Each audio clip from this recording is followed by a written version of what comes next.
Bonjour et bienvenue dans mon journal de lecture. Aujourd'hui, Amitié, l'art de bien aimer, Simone Weil. Simone Weil, philosophe, qui écrit durant la Deuxième Guerre mondiale en 1942, un livre intitulé « Forme de l'amour implicite de Dieu », philosophe croyante, mystique même que Simone Weil, mais aussi engagée dans la résistance auprès des ouvriers, quelqu'un qui veut agir, mais qui s'intéresse ici dans ce tout petit extrait de quelques pages à l'amitié. Qu'est-ce que l'amitié?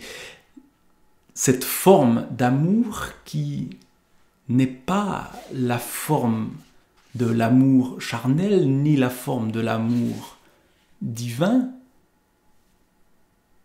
Qu'est-ce que c'est? Quelle place ça peut avoir dans nos vies? Voilà la question. Et comme c'est très court, je vais simplement lire ce texte-là et y réfléchir peut-être en m'arrêtant de temps en temps. Mais il est un amour personnel et humain qui est pur et qui enferme un pressentiment et un reflet de l'amour divin. C'est l'amitié, à condition qu'on emploie ce mot rigoureusement en son sens propre. La préférence à l'égard d'un être humain est nécessairement autre chose que la charité. La charité est indiscriminée. Si elle se pose plus particulièrement quelque part, le hasard du malheur qui suscite l'échange de la compassion et de la gratitude est la seule cause. Elle est disponible également pour tous les humains en tant que le malheur peut proposer à tous un tel échange. La préférence personnelle à l'égard d'un être humain déterminé peut être de deux natures. Donc ça n'est pas la charité, c'est autre chose. Ou l'on cherche en l'autre un certain bien, ou on a besoin de lui. D'une manière générale, tous les attachements possibles se répartissent entre ces deux espèces. On se porte vers quelque chose, ou parce qu'on y cherche un bien, ou parce qu'on ne peut pas s'en passer. Quelquefois, les deux mobiles coïncident, mais souvent, non. Par eux-mêmes, ils sont distincts et tout à fait indépendants.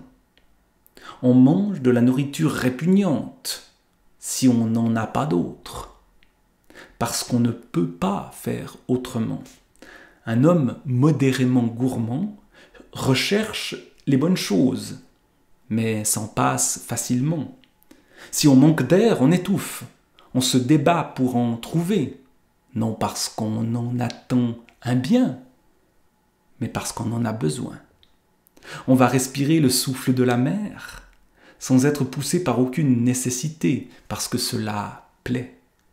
Souvent, le cours du temps fait automatiquement succéder le second mobile au premier. C'est une des grandes douleurs humaines. Un homme fume l'opium pour avoir accès à un état spécial qu'il croit supérieur. Souvent, par la suite, l'opium le met dans un état pénible et qu'il sent dégradant, mais il ne peut plus s'en passer. Arnolphe a acheté Agnès à sa mère adoptive parce qu'il lui a semblé que c'était pour lui un bien d'avoir chez lui une petite fille dont il ferait peu à peu une bonne épouse. Plus tard, elle ne lui cause plus qu'une douleur déchirante et avilissante, mais avec le temps, son attachement pour elle est devenu un lien vital qui le force à prononcer le vers terrible. Mais je sens là-dedans qu'il faudra que je crève. Harpagon, intéressant ces exemples pris chez Molière, dans ce qui semble être de la comédie, mais qui pose des questions plus profondes. Harpagon a commencé par regarder l'or comme un bien. Plus tard, ce n'est plus que l'objet d'une obsession harcelante, mais un objet dont la privation le ferait mourir. Je me meurs, je suis mort, je suis enterré. Comme dit Platon, il y a une grande différence entre l'essence du nécessaire est celle du bien. Il n'y a aucune contradiction entre chercher un bien auprès d'un être humain et lui vouloir du bien. Pour cette raison même, quand le mobile qui pousse vers un être humain est seulement la recherche d'un bien, les conditions de l'amitié ne sont pas réalisées. L'amitié est une harmonie surnaturelle, une union des contraires. Quand un être humain est à quelque degré nécessaire, on ne peut pas vouloir son bien, à moins de cesser de vouloir le sien propre. Là où il y a nécessité, il y a contrainte et domination. On est à la discrétion de ce dont on a besoin, à moins d'en être le propriétaire. Le bien central pour tout homme est la libre disposition de soi. Ou l'on y renonce, ce qui est un crime d'idolâtrie, car on a le droit d'y renoncer qu'en faveur de Dieu, ou on désire que l'être dont on a besoin en soit privé. Toutes sortes de mécanismes peuvent nouer entre êtres humains des liens d'affection qui est la dureté de fer de la nécessité. L'amour maternel est souvent de cette nature. Parfois l'amour paternel, comme dans Le Père Goriot de Balzac. L'amour charnel, sous sa forme la plus intense, comme dans L'École des femmes et dans Phèdre. L'amour conjugal, très fréquemment, surtout par l'effet de l'habitude. Plus rarement, l'amour filial ou fraternel. Il y a d'ailleurs des degrés dans la nécessité. Est nécessaire à quelques degrés tout ce dont la perte cause réellement une diminution d'énergie vitale, au sens précis, rigoureux, que ce mot pourrait avoir si l'étude des phénomènes vitaux était aussi avancée que celle de la chute des corps.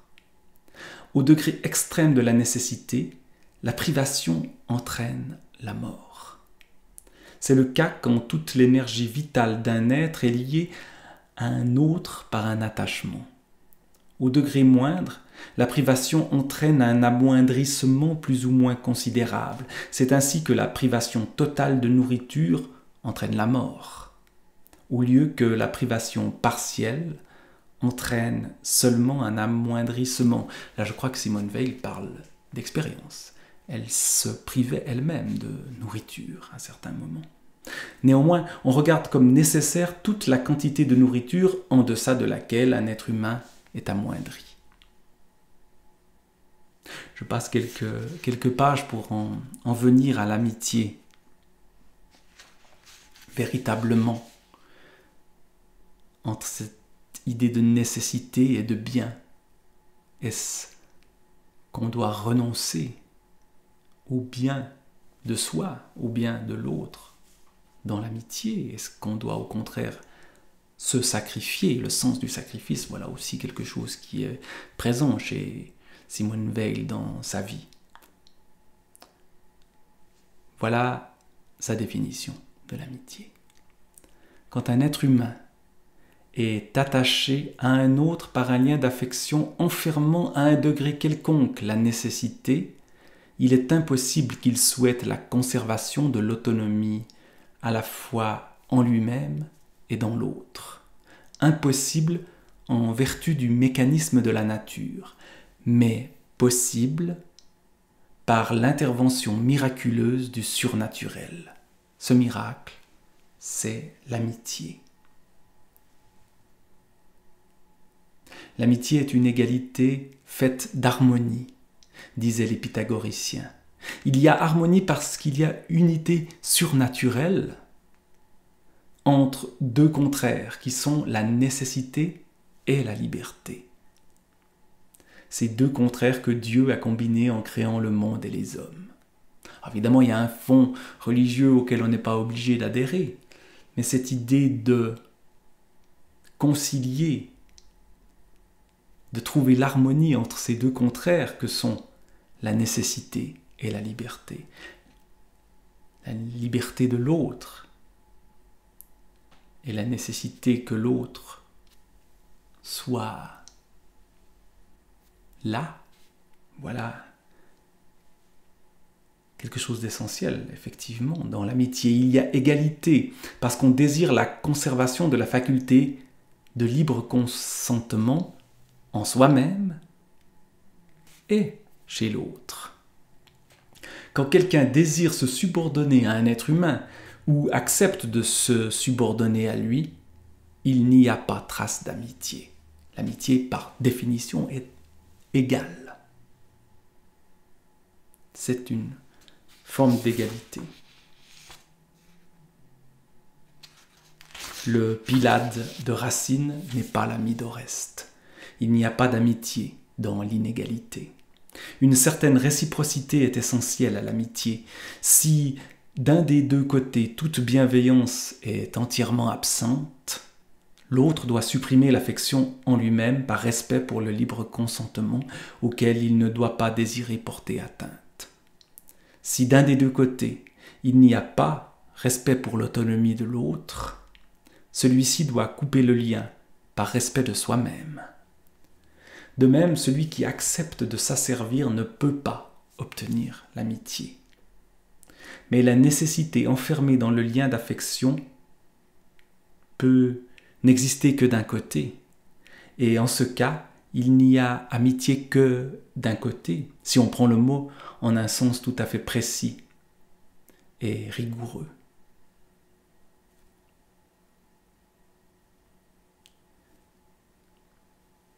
Une amitié est souillée dès que la nécessité l'emporte, fût-ce pour un instant, sur le désir de conserver chez l'un et chez l'autre la faculté de libre consentement. On voit que c'est vraiment l'élément essentiel.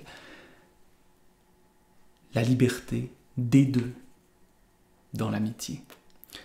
Dans toutes les choses humaines, la nécessité est le principe de l'impureté. Donc c'est pas la nécessité qui compte, c'est le bien. Toute amitié est impure s'il s'y trouve même à l'état de trace le désir de plaire ou le désir inverse. Alors évidemment, on peut se poser la question, est-ce qu'une amitié pure, ça existe dans le monde humain et non dans le monde idéal? Dans une amitié parfaite, ces deux désirs sont complètement absents. Les deux amis acceptent complètement d'être deux et non pas un. C'est peut-être la différence avec l'amour, mais c'est peut-être aussi pour ça que l'amitié est plus réaliste, plus humaine que l'amour. Ils respectent la distance que met entre eux le fait d'être deux créatures distinctes. C'est avec Dieu seul que l'homme a le droit de désirer être directement uni.